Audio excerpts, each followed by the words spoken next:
जय हिंद साथियों, आप सभी का स्वागत है आईटी क्लासेस के इस ऑनलाइन प्लेटफॉर्म पर। और आज हम बात करेंगे कि एसएससी एमटीएस जो है इसका जो कोर्स लॉन्च किया गया है तो उसका सिलेबस किस आधार पे कराया जाएगा। और सबसे पहले तो कभी भी आप जब प्रिपरेशन में उतरते हैं तो उससे पहले आपको जो भी नोटिफिकेशन है एसएससी का उसके बारे में पता होना चाहिए, ठीक है।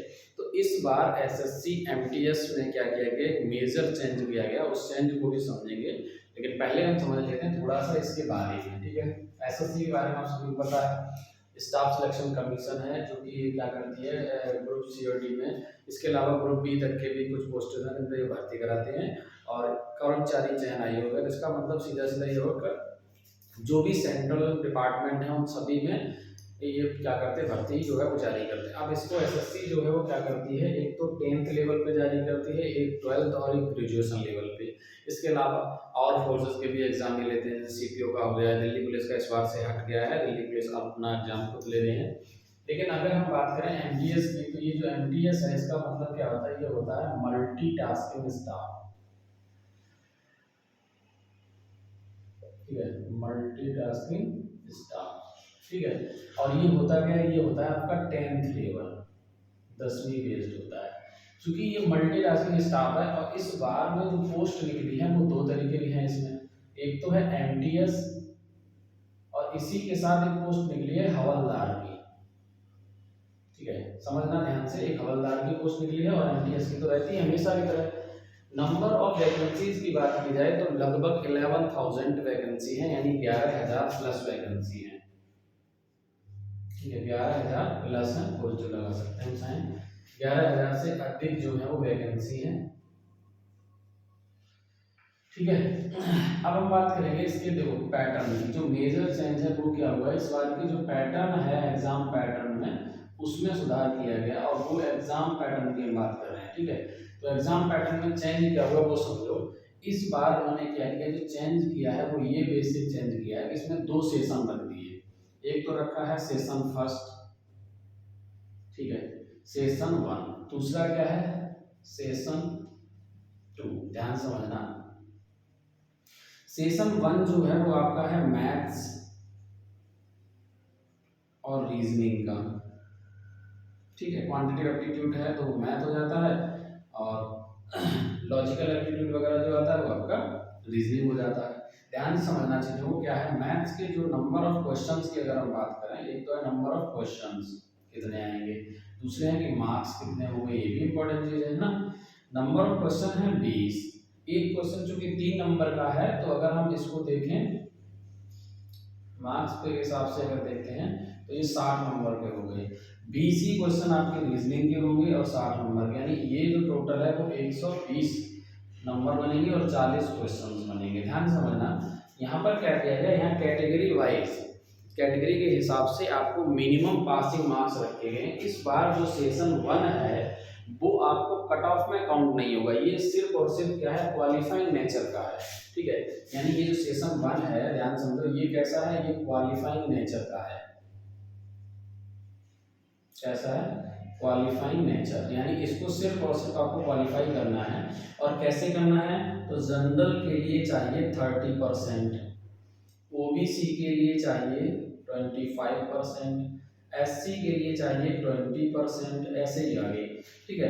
अब एक चीज समझो, अगर हम बात करें 30% की, तो अगर क्वेश्चन के हिसाब से 30% निकालते हैं तो 30% का मतलब होता है 3/10 काटोगे 0, यानी 12 क्वेश्चन, मिनिमम 12 क्वेश्चन आपके कटपिट के सही होने चाहिए। और नंबर के हिसाब से देखेंगे तो क्या 12 या 36 कर दो या इसका 3/10 कर दो, तो ये 36 मार्क्स होने चाहिए, यानी 160 में से कम 36 नंबर जिसके आएंगे जनरल कैटेगरी में वो पास है। ओबीसी में 1/4 कर दो, इसी का 25% का मतलब 1/4 होता है, 1/4 करो तो 15 सॉरी कितना आ जाएगा, 4×12 लगभग 30 नंबर है ना, 3×4 हो जाएगा।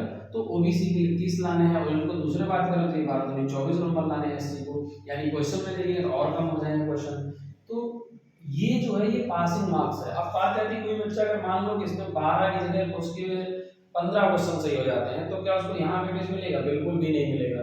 चाहे वो 40 के 40 सही करे तब भी कोई फर्क नहीं पड़ेगा, क्योंकि ये सिर्फ क्वालिफाइंग नेचर का पेपर है।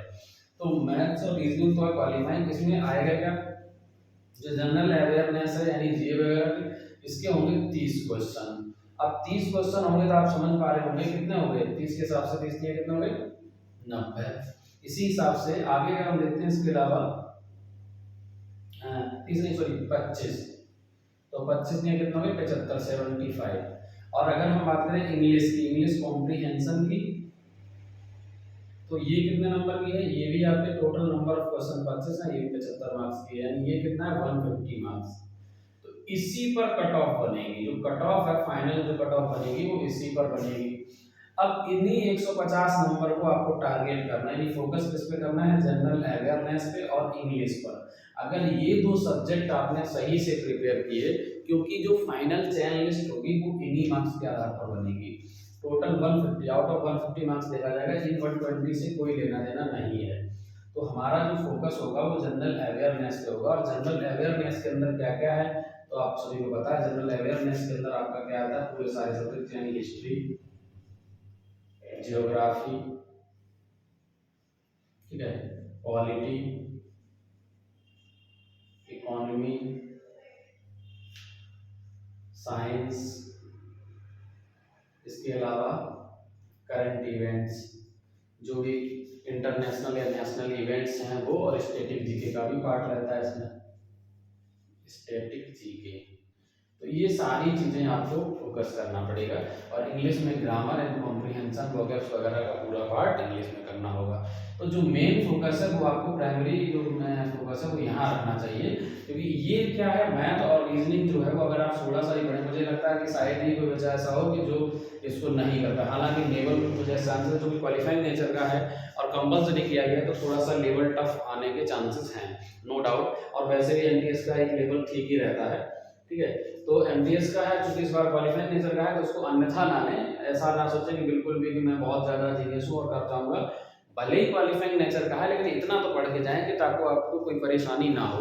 इवन ऐसा ना हो कि पता चले कि आप इसमें तो बहुत अच्छी परफॉर्मेंस कर रहे हो और इसमें आप रह गए, तो ये कंडीशन ना बने। तो आपको फोकस यहाँ भी करना है, मैथ्स और रीजनिंग पर भी, लेकिन ज़्यादा जोर जो देना है वो इन दो सब्जेक्ट पे देना, अगर आप एसएससी एमटीएस या हवलदार की पोस्ट पे जाना चाहते हैं तो, ठीक है।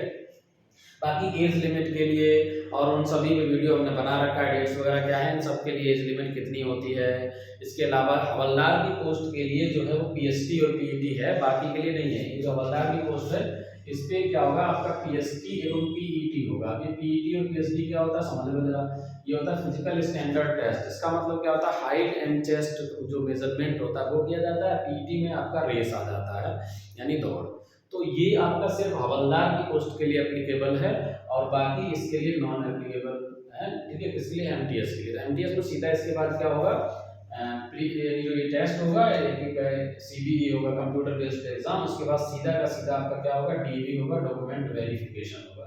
तो यानी इसमें सिर्फ आपका दो ही स्टेज है, रिटन टेस्ट और दूसरा डीबी। उसके बाद जो आएगी वो फाइनल मेरिट लिस्ट आ जाएगी, ठीक है। तो ये आपका यानी दो स्टेज से गुजरना है। और जो इसमें है उनको पीएसटी और पीईटी, उसके बाद डीबी होना है, ठीक है। तो बाकी बहुत एमटीएस का जो पैटर्न है बहुत अच्छा कर दिया, पहले बड़ा इसमें झोल था। क्योंकि 4th क्लास में अगर आपको मतलब आप भर्ती कर रहे हैं तो उसमें आप डिस्क्रिप्टिव पेपर ले रहे हैं, मेंस ले रहे हैं, प्री कर रहे हैं, ये सब बवालबाजी नहीं। सिर्फ एक एग्जाम होगा, सीधा का सीधा एग्जाम, एग्जाम के बाद सीधा डॉक्यूमेंट वेरिफिकेशन। तो बहुत ठीक है, और ये पैटर्न बढ़िया है और काफ़ी अच्छा सुधार किया। और एसएससी देख रहे हैं अब निरंतर जो है वो सुधार करती चली जा रही है। पहले सीजीएल में किया, फिर सीएचएसएल में किया, एमटीएस में किया, तो आगे भी ये चेंजेस होने रहे और ये जरूरी भी है, ये बहुत जरूरी है, परिवर्तन होना बहुत जरूरी है। ये change in the rule of nature. तो अब एसएससी ने भी इसको अप्लाई कर लिया है, वो धीरे धीरे परिवर्तन कर रही है और अच्छा कर रही है, रिफॉर्म्स भी सही हो रहा है। इससे क्या होगा, जो प्रक्रिया में जो डिले होता था ना बहुत ज़्यादा भर्ती में, वो जो डिले है वो नहीं होगा, आप भर्ती टाइम से पूरी होगी। देखो आपने देखा भी होगा, सीजीएल का एग्जाम हुआ, उसके बाद टाइम से उसको रिजल्ट मतलब आंसर की जा रही होगी, रिजल्ट आने वाला, मेंस की डेट बता रखे लगभग में मार्च में होना है मेंस भी। और अगर सीएचएसएल की बात करें उसका ही फिक्स है। तो अब देख रहे हो कि बहुत अच्छा सुधार कर रही है एसएससी। बाकी इसने अपनी जो क्रेडिट थी पहले बहुत बिगाड़ रखी थी 2017 के बाद से। अब फर्स्ट टाइम 2022 में उन्होंने सुधार किया और अपना ये 23 तक यानी आपके इमेज एक सही उन्होंने अपना सेटअप की, क्योंकि एसएससी पे निरंतर सवाल उठाए जा रहे थे, आयोग बहुत ज़्यादा लेट कर रहा था, डिले कर रहा था। तो अब हमें कोर्स के अंदर क्या मिलेगा आपको मैं बता देता हूँ। मैथ्स और रीजनिंग की क्लासेस तो आपको ऑलरेडी लाइव मिलेंगी, लेकिन अब आपको इस एमटीएस की जो स्पेशल बैच बनाया गया है, यानी स्पेशल जो क्रैश कोर्स है, उसके अंदर जनरल अवेयरनेस और इंग्लिश कॉम्प्रिहेंशन की क्लास जो है वो रेगुलर चलेगी, क्योंकि हमारा जो इस पे ज़्यादा होगा, और बीच बीच में मैथ और रीजनिंग की क्लास भी मिलती रहेंगी आपको, ठीक है। तो आप लोग इनरोल करके कोर्स को परचेज कीजिए और आराम से अपनी क्लास कीजिए। और यहाँ पर आपको जनरल अवेयरनेस और इंग्लिश कॉम्प्रिहेंशन की जो क्लासेस हैं वो बहुत ही बेहतर ढंग से मिलेंगी, और उम्मीद करते हैं कि आपको सिलेक्शन तक ले जाने का वादा करते हैं और वहाँ तक आपको लेकर जाएंगे। आप हमारे साथ जुड़े रहेंगे तो निरंतर आपको जरूर है कि निश्चित सफलता मिलेगी। Thank you for watching this.